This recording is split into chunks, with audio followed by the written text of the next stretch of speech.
Voici ce qu'a constaté le président Joe Biden qui s'est rendu au port de Lobito dans l'ouest de l'Angola. Lorsque j'ai lancé ce projet avec nos partenaires du G7 l'année dernière, j'ai dit que notre objectif était de construire un avenir meilleur. Mes amis, l'avenir est là. C'est maintenant. L'avenir est là. Biden a clôturé sa première et unique visite présidentielle en Afrique en se rendant au port angolais de Lobito, terminus d'une ligne de chemin de fer de 1300 km financée par les États-Unis.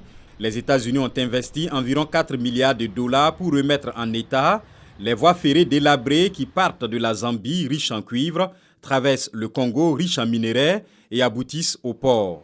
Le système permettra de passer d'un trajet routier de 45 jours à un trajet ferroviaire de seulement 48 heures.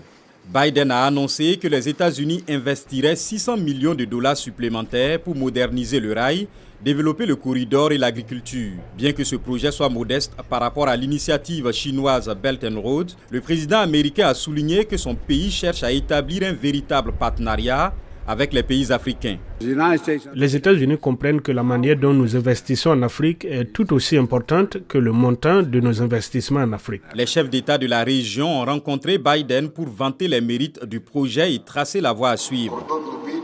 Il s'agira d'un pilier du développement économique qui permettra aux petites et moyennes entreprises de participer à la chaîne de valeur commerciale, principalement dans les secteurs de l'agriculture, de l'industrie et de l'exploitation minière, afin d'accroître le commerce et la croissance économique de la région de la SADC et de la région de l'Afrique de l'Est.